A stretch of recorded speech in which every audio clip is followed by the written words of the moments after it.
हो येओंग का एक सपना था बचपन से। वो एक महान फुटबॉल प्लेयर बनना चाहता था अपने आइडल की तरह, लेकिन असलियत में वो सिर्फ एक नाकाम इंसान बन पाया। जब वो छोटा था उसने अपने पापा को अपना सपना बताया। उसके पापा ने कहा कि उसमें कुछ खास टैलेंट है। छोटा हो येओंग अपने पापा की बातों पर भरोसा कर बैठा। भले ही वो बस दिलासा दे रहे थे, वो जोश में एक फुटबॉल क्लब में भर्ती हो गया। पर जल्दी ही उसे समझ आ गया कि वो टैलेंटलेस है और उसका कोच उसे छोटे बच्चों के साथ प्रैक्टिस करने भेज देता है। उसी दिन हो येओंग को लगा जैसे अटैक ऑन टाइटन वाली दीवार उसके और उसके सपनों के बीच खड़ी हो गई है। वो ये बर्दाश्त नहीं कर पाया और फुटबॉल एकेडमी छोड़ दी। वो बहुत उदास हो गया। उसके पापा ने उसे समझाया कि हर किसी का टैलेंट वक्त पर सामने आता है और शायद वो लेट ब्लूमर हो। पर हो येओंग को दोबारा भरोसा नहीं हुआ और उसने फुटबॉल हमेशा के लिए छोड़ दिया। अब वो एक लो लेवल जॉब करता है, एक कन्वीनियंस स्टोर में पार्ट टाइम क्लर्क। एक दिन वो अपने बेस्ट फ्रेंड की पार्टी में जाता है जो एक प्रोफेशनल फुटबॉल क्लब से कॉन्ट्रैक्ट साइन करता है। हो येओंग जलन से बियर पीता रहता है और सोचता है काश मैंने हार न मानी होती, शायद आज मैं भी प्रोफेशनल प्लेयर बन जाता। वो ये बात अपने दोस्त को बताता है जो मजाक उड़ाता है और कहता है अगर तू फुटबॉलर होता तो अब तक बैलन डी और अवार्ड भी जीत चुका होता। वो कहता है अब पछताने से क्या फायदा। हो येओंग को अपने कई छूटे हुए मौके याद आते हैं जो उसने डर की वजह से गंवा दिए थे। वो खुद को कोसता है और सोचता है काश मुझे फिर से एक मौका मिले, मैं अपना सपना जरूर पूरा करता। उसी वक्त उसका दोस्त पूछता है तो हमारे साथ फुटसाइड फुटबॉल खेलने चलेगा। हो येओंग को लगता है ये उसका मौका है खेल से फिर जुड़ने का और वो खुशी से साथ चला जाता है। वहां पहुंचते हैं तो उसे एक घमंडी लड़का दिखता है जो कभी एक प्रोफेशनल प्लेयर था लेकिन इंजरी की वजह से जल्दी रिटायर हो गया। हो येओंग की उससे बचपन से ही ठनी हुई थी और ऐसा लगता है कि युनहो आज भी वो बात नहीं भूला। हमारा हीरो भी उससे बात करने की कोशिश भी नहीं करता। बाहर तेज बारिश हो रही थी लेकिन इंडोर स्टेडियम फुल था तो सबने बाहर ही खेलने का फैसला किया। गेम शुरू होती है। हो येओंग बॉल लेकर आगे दौड़ता है। कभी वो फॉरवर्ड खेला करता था और मानता था कि उसमें शारीरिक और तकनीकी स्किल्स एवरेज खिलाड़ी से कहीं बेहतर थी। वो खुद को प्रूव करना चाहता है कि अभी भी वो वही है। जैसे ही वो बॉल को गोल पोस्ट में मारने वाला होता है युनहो बॉल छीन लेता है। हो येओंग जानता है कि वो एक प्रो से नहीं जीत सकता, पर युनहो की घमंडी स्माइल उसे और उकसाती है। हो येओंग को हमेशा ऐसे चैलेंज की तलाश थी। अब वो युनहो से बॉल छीनकर उसे हराना चाहता है लेकिन वो कुछ नहीं कर पाता। युनहो जानबूझकर बॉल सीधा हो येओंग की तरफ मारता है उसे और चिढ़ाने के लिए। गुस्से में हो येओंग उससे फिजिकल हो जाता है। फिर बाकी प्लेयर्स बीच में आकर दोनों को अलग करते हैं। थोड़ी देर बाद हो येओंग बॉल उठाने के लिए साइड लाइन पर जाता है। तभी बिजली गिरती है सीधी उस पर। बिजली ने जैसे उसे झटका ही नहीं जला ही दिया। उसे लगता है अब उसकी जिंदगी खत्म होने वाली है। वो परेशान होता है, ना कुछ अचीव किया ना कुछ बना, ऊपर से बिजली भी मुझ पर ही गिरी। जैसे ही उसकी सांसें छूटने लगती हैं वो खुदा को चिल्लाकर कहता है मेरी जिंदगी वापस दो। तभी वो खुद को एक अजीब सी जगह पर पाता है। वो सोचता है ये कहाँ हूँ मैं। तभी उसे एक डरावनी हंसी सुनाई देती है। वो पीछे मुड़कर देखता है, कोई उसकी दुआ सुन चुका है लेकिन वो भगवान नहीं बल्कि शैतान है। एक हाइब्रिड डेमन क्रोबेट उसके सामने आता है। हो येओंग डर के मारे पैंट गीली कर देता है फिर भी कॉन्फिडेंट बनने की एक्टिंग करता है। वो पूछता है क्या तो डेविल है। डेमन जवाब देता है हाँ मैं मेमन लालच का राक्षस हूँ जिसे इंसानों की दुनिया में ब्रेन ईटर कहा जाता है। मेमन हो येओंग से पूछता है क्या तू मुझसे डील करना चाहता है। हो येओंग रुकता है और सोचता है कि आगे क्या कहेगा। डेमन कहता है तो मुझसे दो चीजें ट्रेड कर सकता है, टाइम और एक स्पेशल एबिलिटी। वो समझाता है अगर तू टाइम को चुनता है तो तू 10 से 23 साल पीछे जा सकता है। हो येओंग को आइडिया अच्छा लगता है लेकिन तभी डेमन कहता है कुछ भी फ्री में नहीं मिलता,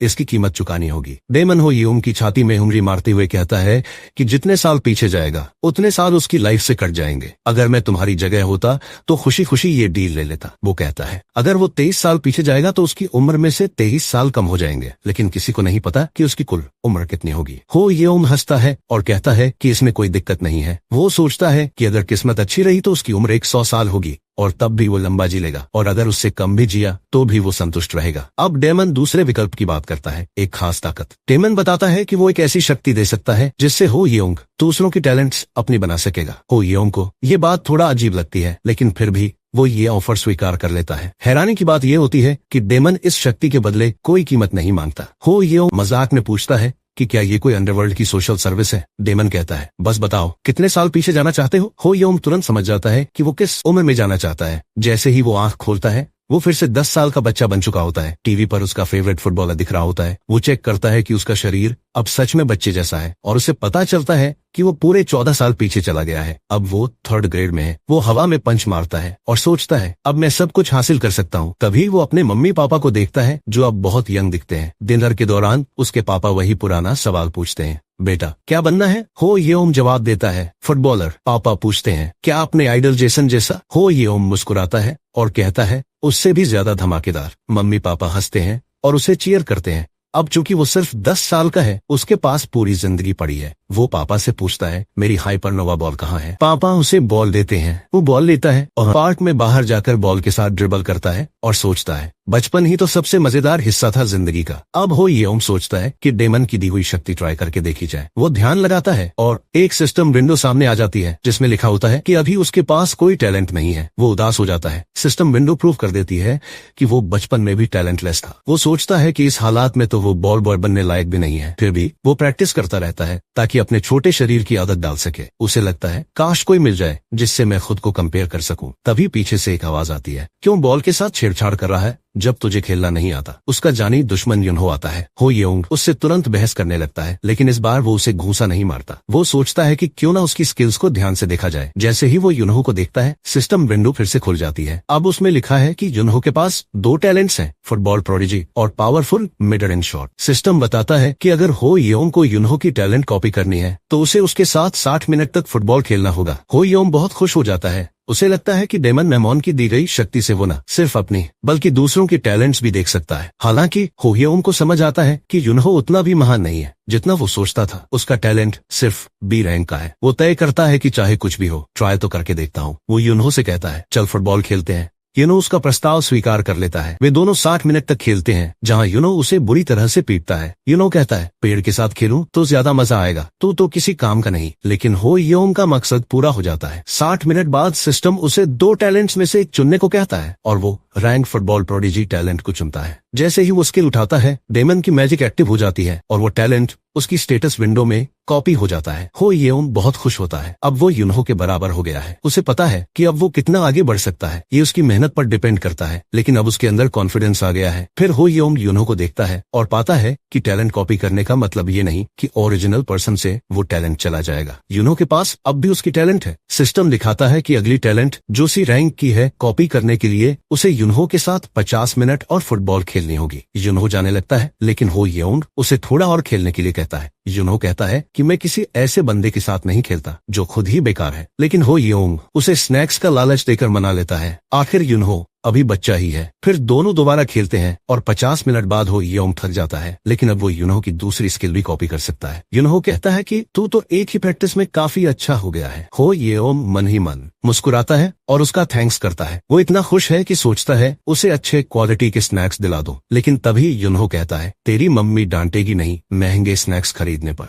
तू तो गरीब फैमिली से है ना। ये सुनते ही येओंग को गुस्सा आ जाता है। उसे याद आता है कि युनहो का नेचर हमेशा से ही घटिया था। वो दिखावे में उसे पंच मारने का एक्ट करता है, फिर पैसे दिखाकर भाग जाता है और कहता है, अब मुझे तेरी जरूरत नहीं। युनहो गुस्से में तिलमिला जाता है, लेकिन हो येओंग को कोई फर्क नहीं पड़ता और वो घर चला जाता है। घर जाते वक्त हो येओंग सोचता है कि सिर्फ एक इंसान की स्किल कॉपी करना काफी नहीं है, उसे मेहनत और किस्मत की भी जरूरत है ताकि जो टैलेंट उसने चुराई है वो सच में खेल सके। उसे एक यूट्यूब वीडियो याद आता है जिसमें 5 साल का बच्चा फुटबॉल खेल रहा था और मैनचेस्टर यूनाइटेड ने उसे स्काउट किया था। लेकिन उसके टाइम में तो स्मार्टफोन भी नहीं है। उसे फेमस होने और मौके पाने के लिए कोई और तरीका ढूंढना होगा। वो सोचता है, अगर मैं टीवी पर आ गया तो मुझे और टैलेंटेड प्लेयर्स के साथ खेलने का मौका मिल सकता है। और फिर उसे एक परफेक्ट मौका याद आता है, यूथ डेवलपमेंट प्रोग्राम जो बड़े इंटरनेशनल टूर्नामेंट्स के दौरान होता है। उसे याद है कि उस प्रोग्राम में से 10 बच्चे प्रोफेशनल प्लेयर बने थे और एक था कांग चेल, जिसे एक बड़ी क्लब ने स्काउट किया था। हो येओंग सोचता है, अगर मैं इस प्रोग्राम में चला गया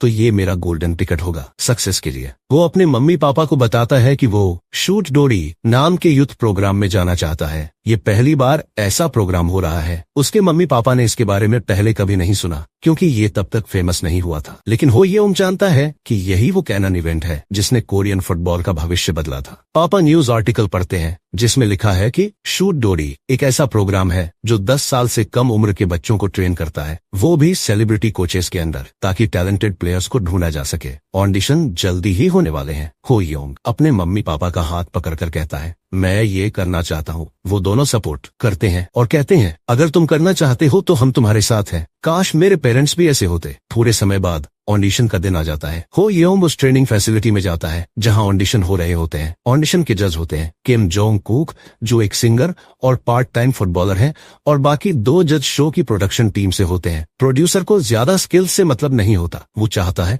ऐसे बच्चे जो व्यूअर्स का ध्यान खींच सके, चाहे टैलेंट हो या क्यूटनेस। वो बहुत सारे बच्चों का ऑडिशन लेते हैं और उन्हें चुनते हैं जो या तो अच्छे खिलाड़ी हो या फिर ज्यादा एंटरटेनिंग। अब बारी आती है यों की। प्रोड्यूसर देखता है कि उसका हाइट, लुक्स, रिज्यूमे सब कुछ एवरेज है। एक ही चीज उससे दूसरों से अलग है, उसका कॉन्फिडेंस हुआ होता है, लेकिन फिर भी उसे कोई पछतावा नहीं होता क्योंकि उसने अपनी स्किल्स दिखा दी थी। वो मैदान पर लेटा हुआ सोचता है कि अब इतना काफी है स्टार बनने के लिए, और वो सही सोचता है। कमेंटेटर भी कहते हैं कि भले ही कौन जीता, लेकिन एमवीपी तो हो योंग ही है क्योंकि उसने अकेले 5 गोल मारे। प्रेजेंटर उसका इंटरव्यू लेता है और पूछता है कि कैसा लग रहा है। हो योंग बोलता है, अब भी भूख लगी है। ये लाइन भी उसने एक फेमस फुटबॉलर से चोरी की होती है। इंटरव्यू के बाद वो दौड़कर अपनी मम्मी को गले लगाता है। माँ पूछती है, क्या खाना खाएगा डिनर में? चल आज सेलिब्रेट करते हैं। हो योंग बोलता है, चिकन खाना है। तभी सामने से सांग वुन, दूसरी टीम के कोच, आता है। वो खुद को इंट्रोड्यूस करता है और कहता है कि हो योंग की फुटबॉल स्किल्स ने उसे गूज बम्प्स दे दिए।